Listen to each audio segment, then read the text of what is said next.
Hello everyone and welcome back. My name's dustinkreis, and today we're going to do a game discussion over this game right here, Infinite Undiscovery for the Xbox 360. And this is kind of a hard one to really peg down. I don't really know how to Here's the thing.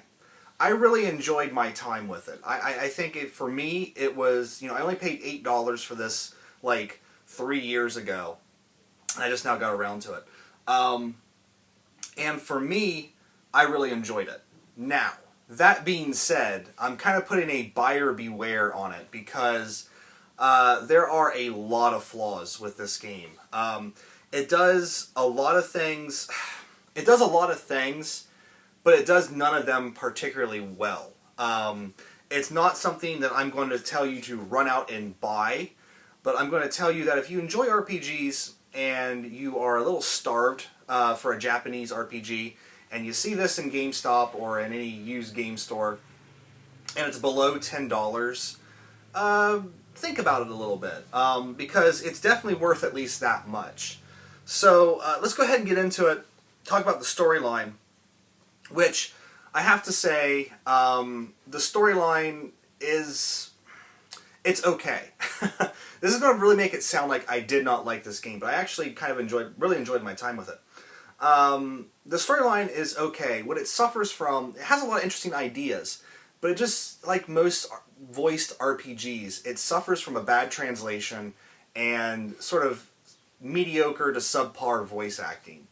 And the storyline involves this world where basically all power derives from the moon.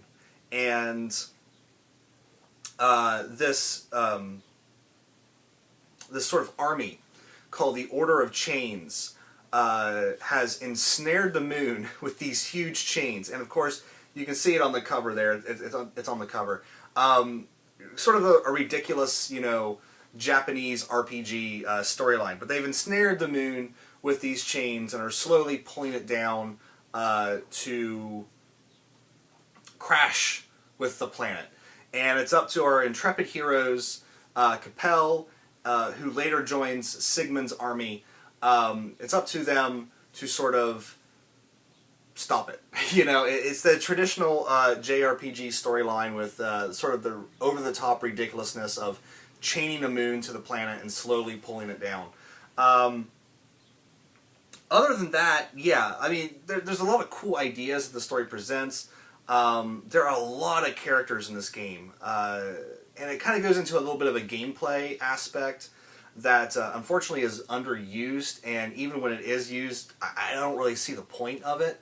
But there are a ton of characters in this game, and maybe like 4 or 5 of them are really fleshed out, and the rest of them are just they just kind of join you, and you don't ever use them, because by the time you get to these other characters, you have found a pretty good team with 4 certain characters, and I'll talk about those characters when we get to the gameplay. And you never use the other characters.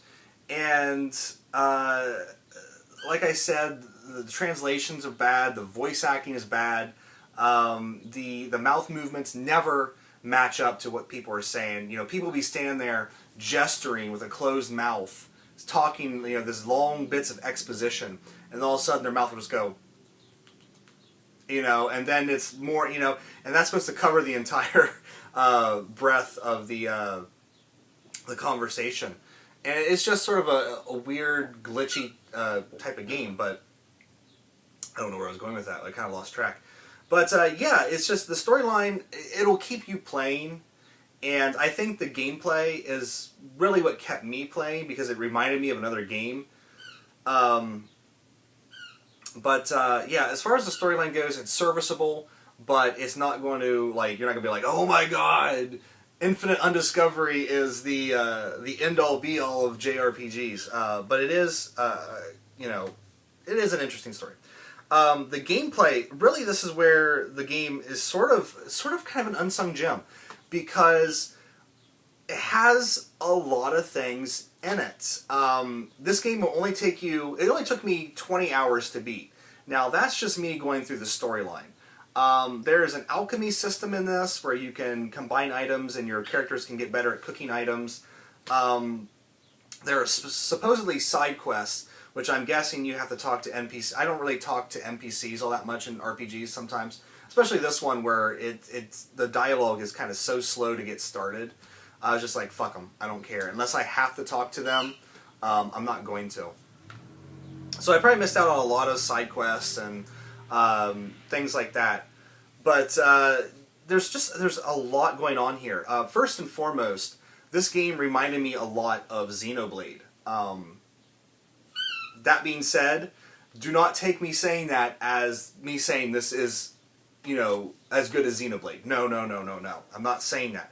I'm saying it reminded me of it because, especially when you get into that first big open field, you're like, oh my god, these environments are huge. And while it still doesn't approach the breadth of Xenoblade's areas, it's still a pretty massive game. And you know, if you're like me, you want to go around and you want to auto map the entire thing, and that added, I don't know, it probably added maybe 2 hours to my playtime, just trying to get the maps completed. And then finally by the end of it, I was just like, screw this, I just want to beat it. But you know, huge open environments. The enemies are there on the screen, and you can run up to them and just start attacking them. Now, attacking, it's all done in real time. You only have control of the character Capel, and the rest of your team is, of course, AI. Now, in some games, this works really well. In this game, it works okay. There's been especially towards the end, where the bosses in the last stage of the game is just an entire boss gauntlet.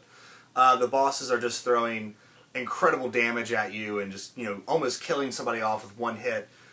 And then, like, the characters are supposed to use, like, it's not called a Phoenix Down, but for all intents and purposes, a reviving item, and they just won't do it.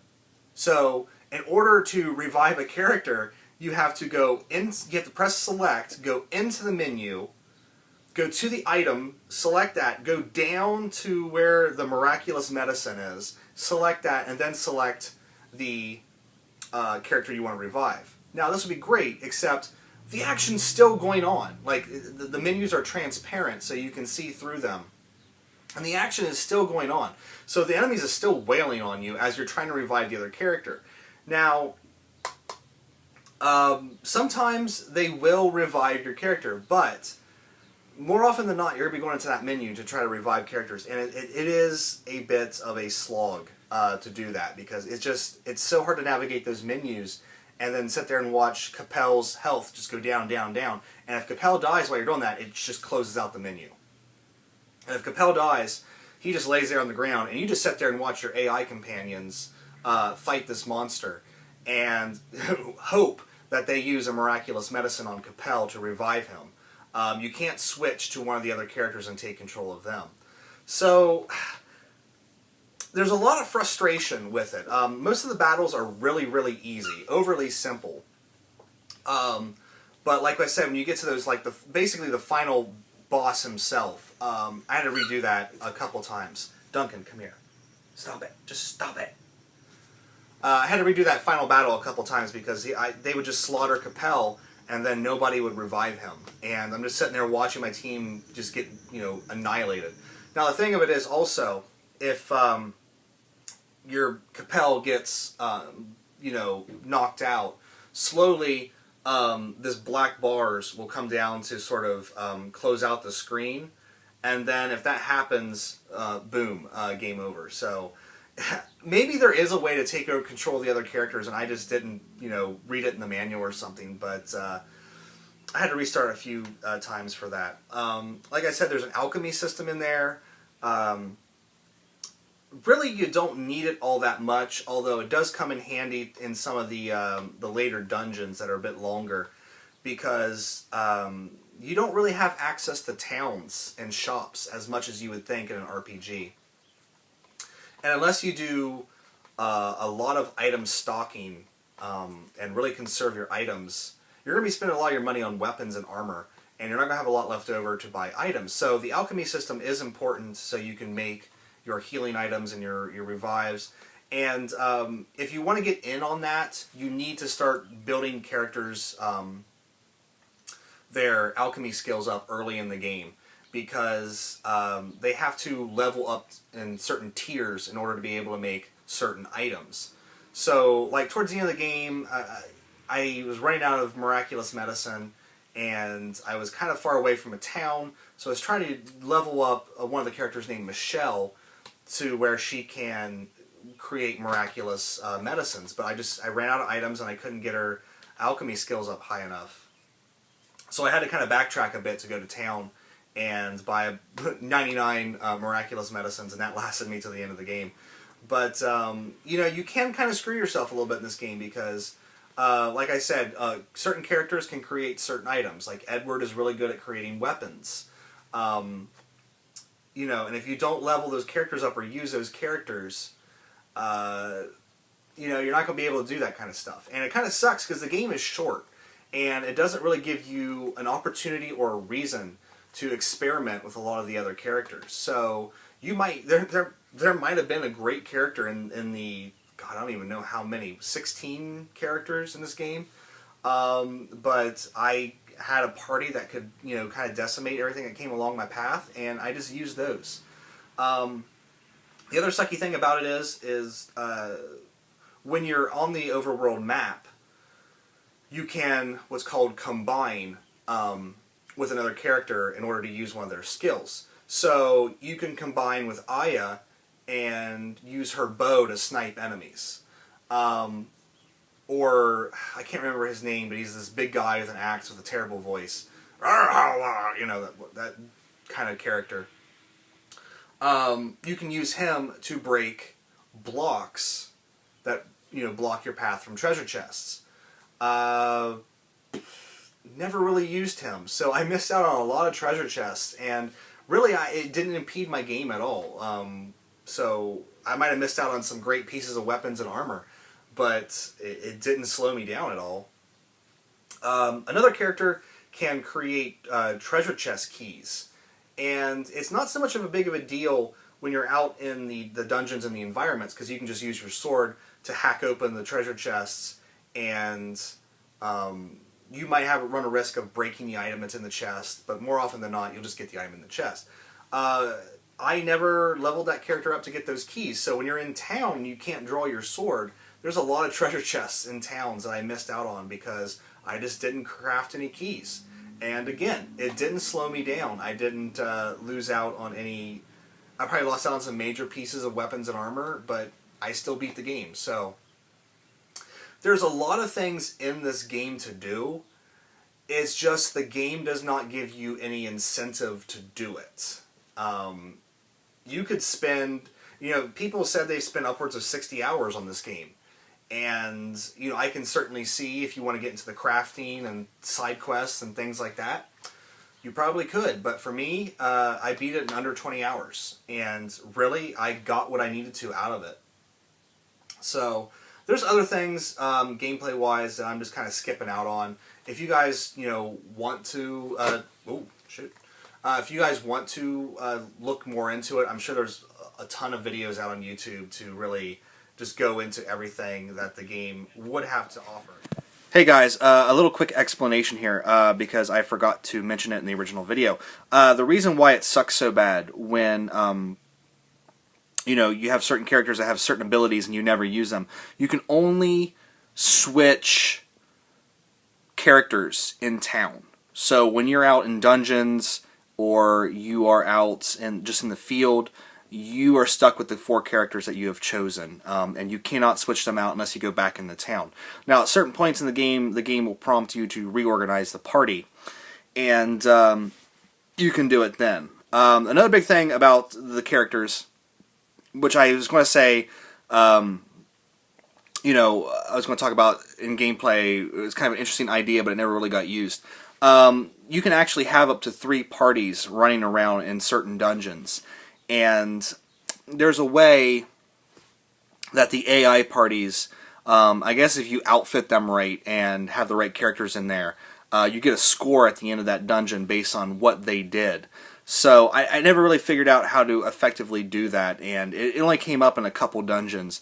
But you will be running around in a dungeon with your party, and then you'll see 4 of the other characters running around and attacking things on their own, doing their thing. So it is kind of a cool idea, and it definitely definitely gives you something to do with the other characters, you know, in these RPGs that have tons and tons of characters.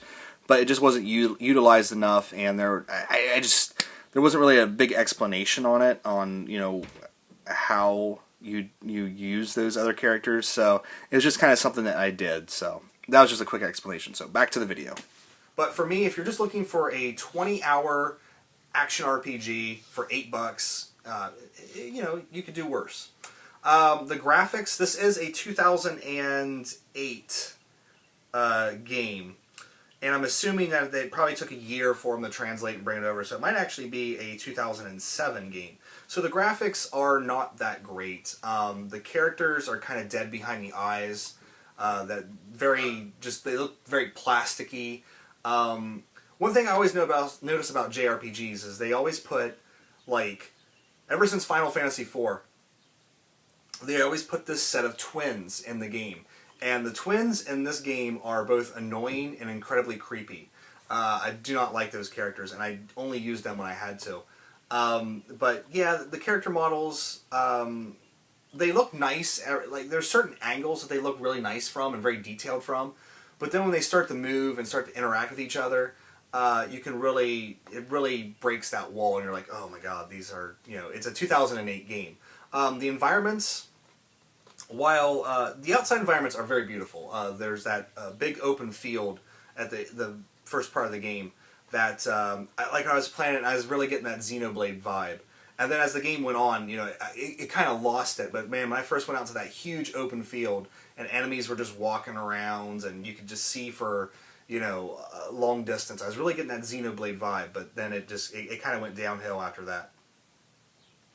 But yeah, the graphics are a bit of a mixed bag. I did notice some pop in every now and then, and but what are you gonna do? You know, it is a 2008 game.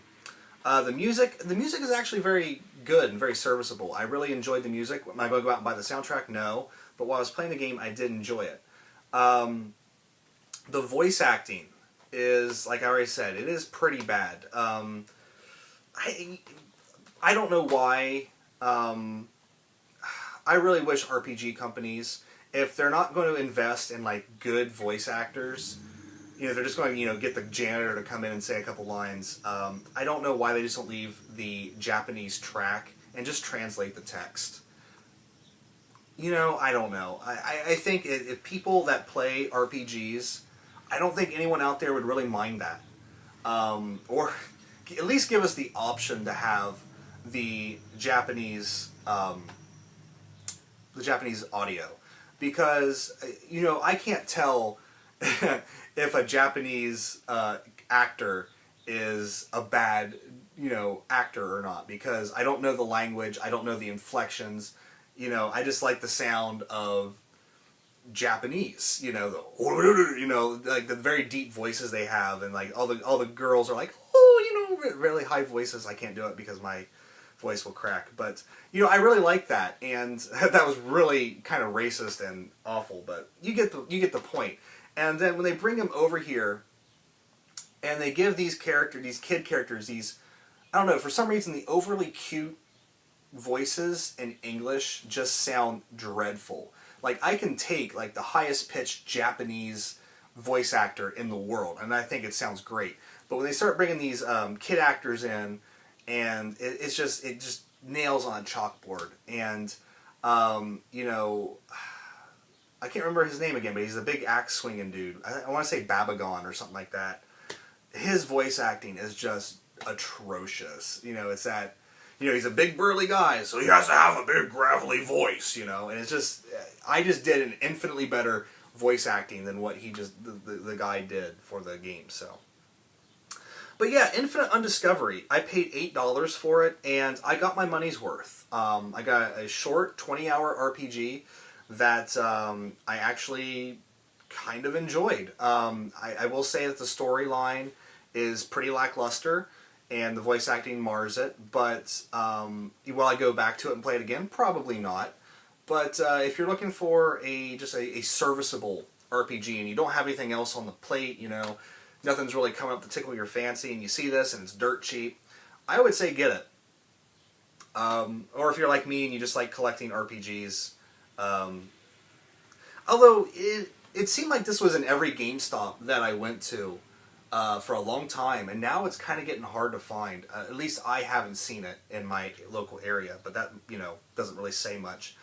But yeah, dirt cheap and, you know, pretty fun, but certainly not great. Not anywhere near like Xenoblade or any of the other countless RPGs I have on these shelves. So I'm going to put it back up and, you know, move on to something else. So anyway, like I said, it sounds like I'm bashing on this game, but I did have a good time with it for what it is, and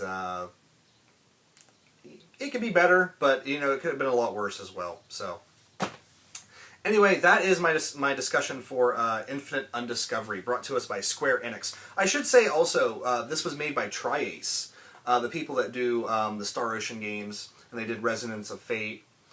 And so if you kind of like, you know, Tri-Ace action RPG type games, you know, definitely give it a go. You won't be out a lot of money if you do. So anyway, that is it. I am now done with this. So I don't know what I'm going to go on to next. Probably work on Project Cross Zone a little bit more, even though it is kind of a it's a fun game, but it certainly doesn't, you know, make you think. But anyway, that's it. So thank you guys so much for watching. Take care. I'll see you next time.